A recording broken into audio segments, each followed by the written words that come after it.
दर्शकों के माध्यम से मैं पूछ रहा हूँ कि 1911 के कानून भारतीय सेना के अंदर क्यों है? जो बटमैन प्रथा है वो क्यों है? जो भेदभाव है वो क्यों है? जो अंग्रेजों के कानून बदले होंगे तभी भेदभाव मतलब टूटेगा। जब इतना लंबा समय हो गया, आप लोगों की तमाम जो कॉलें हैं वो भी हो चुकी हैं, उसके बावजूद भी जो सरकार है वो आप लोगों की बातें नहीं सुन रही है, क्या कारण समझता है? नहीं, सरकार देखिए, पहली बात तो मैं आपको बता दूं कि लंबा समय नहीं हुआ है, 163 दिन कुछ भी नहीं हुए। आप स्टार्टिंग में जो वीडियो थे आप वो देख लीजिए। हमने कहा था कि कम से कम 1 साल, ठीक है, 1 साल लगता है और बाकी सरकार सुनेगी। ऐसा तो हो ही नहीं सकता कि ये लोकतंत्र है, प्रजातंत्र है, हमारे द्वारा चुन के गए हैं, तो वो प्रतिनिधि जो है वो बता रहे हैं कि ये बड़ी जटिल समस्या है, तो उनको ये बहुत जटिल समस्या लगती है, तो ले समय, कोई दिक्कत नहीं। हमें तो बैठे हैं, हम और भी बैठेंगे। तो हमारी यही मांग है कि आप 3 जजों की कमेटी जो है वो बनाए, वो फैसला करेगी। तो उसमें भी सरकार को दिक्कत हो रही है, तो दिक्कत होगी सरकार को, और ज़्यादा दिक्कत होगी आगे, और ज़्यादा दिक्कत होगी।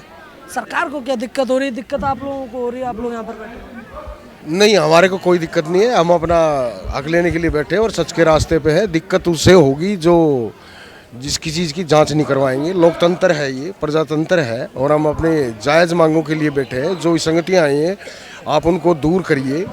पॉलिसीज आपने बना दी हैं भारत सरकार ने, तो उनको दूर कौन करेगा? सरकार ही करेगी। कहाँ जाएंगे हम? दूसरे देश में जाएं? कौन करेगा? तो दिक्कत तो सरकार को ही आएगी। आगे चुनाव भी आ रहे हैं, चुनाव भी आ रहे हैं, वोट की चोट करेंगे। बिल्कुल करेंगे, क्यों नहीं करेंगे? वो हक है हमारा। अच्छा, वोट की चोट का मतलब ये हो कि आप ये चाहते हैं कि अगर ये वाली सरकार नहीं मानती है तो आप इस वाली सरकार को गिराएंगे और दूसरी सरकार लेकर आएंगे। सही कह रहा हूँ मैं? इसका तो यही मतलब हुआ ना वोट की चोट का? जी नहीं, इसका मतलब ये बिल्कुल नहीं हुआ। मैं अपना वोट नहीं दूंगा और अपने परिवार का वोट नहीं जाएगा। मेरे परिवार का वोट नहीं जाएगा। इसी से तो फिर भी बनेगी, बन जाए, कोई दिक्कत नहीं है। जब घड़ा अब तक शायद इनका भरा नहीं होगा, भर जाएगा उस दिन। आज से 40 साल पहले का समय आप याद कर लो, क्या था? 2 सीट आती थी, कोई सूंघता नहीं था। जनता ने सिर पे बैठाया ना, ताज पहना दिया ना, वो ताज भी छीन लेगी जनता। ताज छीन लेगी जनता। अच्छा, अगर इस वाली सरकार पर आप लोगों को भरोसा नहीं है, किसी और सरकार पर? ये किसने कहा भरोसा नहीं है? भरोसा हमारे को है, इन्होंने दिया। लेकिन जो इसमें विसंगतियां हुई उनको आप दूर कीजिए ना। हमारी मांग यही तो है, 3 जजों की कमेटी बना दीजिए, हम उठ जाएंगे। 3 महीने के समय में सरकार को रिपोर्ट सौंप दे, बस यही तो कह रहे हैं, और क्या कह रहे हैं? आप लोगों से जो है बार बार ऐसा बोला जाता था कि संख्या बल दिखाइए, संख्या बल दिखाइए। आप लोगों ने संख्या बल दिखाया, 2 दफ़ा दिखाया, 20 फरवरी को और 23 जुलाई को। उसके बावजूद भी जो है आप लोगों की जो मांगे हैं उनकी तरफ सरकार का जो ध्यान है वो नहीं गया। सरकार का ध्यान बिल्कुल गया हुआ है। सरकार शो नहीं कर रही है, दिखा नहीं रही है।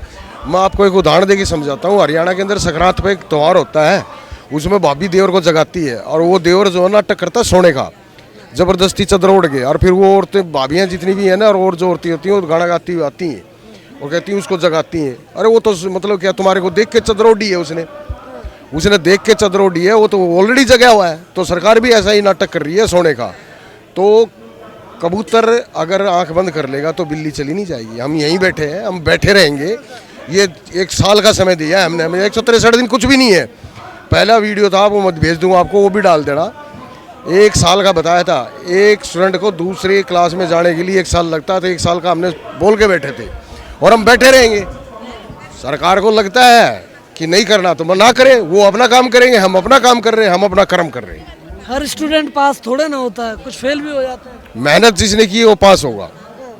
और ये करारा जवाब है हमारा उन लोगों को कि जो बोलते थे कि नेतृत्व नहीं कर सकते। आज आप देख लीजिए, आपके चैनल के माध्यम से बता रहा हूँ, आपके दर्शकों को भी बोल रहा हूँ, 163 दिन हो गए। सेना के अंदर भी जवान ऐसे ही काम करते हैं जैसे यहाँ कर रहे हैं, बिल्कुल अनुशासन में। और 163 दिन हो गए। नेतृत्व जवान जैशों ने किया है, न कि किसी ऑफिसर ने किया है। और आगे भी हम ही करेंगे। हमारे अंदर एबिलिटी है, काबिलियत है, हम आगे आराम से चलाएंगे आंदोलन। काबिलियत पर कोई सवाल नहीं है, काबिलियत है, इसमें कोई दो राय नहीं है। और आप लोग जो है इतने दिनों से जो अपना धरना है वो शांति से और इतने अच्छे से जो है आगे बढ़ा रहे हैं, उसमें कोई दो राय नहीं है। लेकिन फिर सवाल तो वहीं अटक जाता है कि कहीं ना कहीं आपका जो प्रोसेस है सरकार से बातचीत का, उसमें कहीं ना कहीं कोई लूप होल है जिसकी वजह से सरकार नहीं मान रही? देखिए, हमारी तरफ से कोई गलती नहीं है। फेडरेशन ने भी न्योता सरकार को भेज दिया गया है कि हमसे वार्ता की जाए। अब हमने तो भेज दिया है कि बात करी जाए, लेकिन अब अगली वो कब बुलाएंगे वो उनके ऊपर डिपेंड है।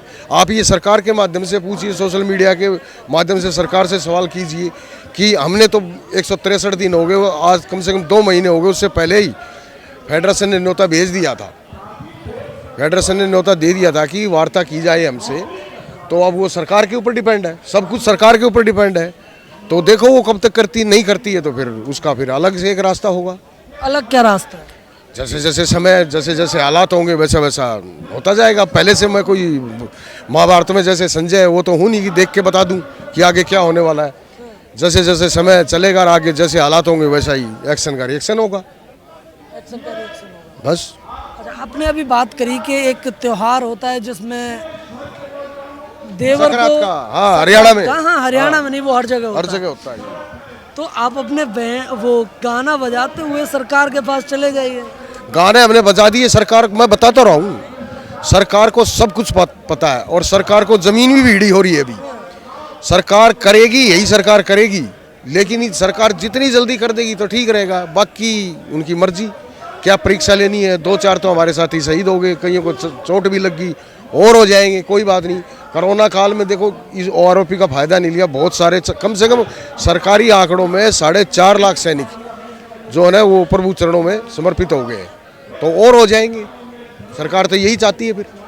लेकिन ये आंदोलन जो फेडरेशन का है ये समाप्त नहीं होगा, ये चलता रहेगा।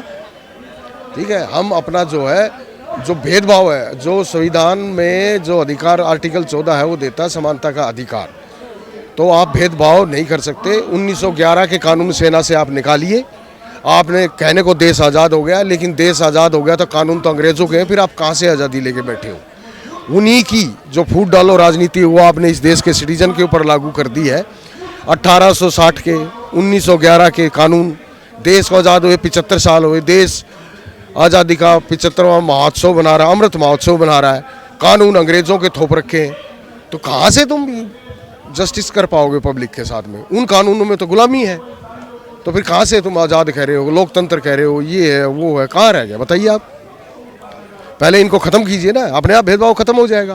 क्यों नहीं करना चाहती गवर्नमेंट? क्योंकि उनको बेनिफिट है। किससे बेनिफिट है? सरकारों को बेनिफिट है। सरकार को क्या बेनिफिट? सरकार आज आपको पता नहीं क्या बेनिफिट है भैया?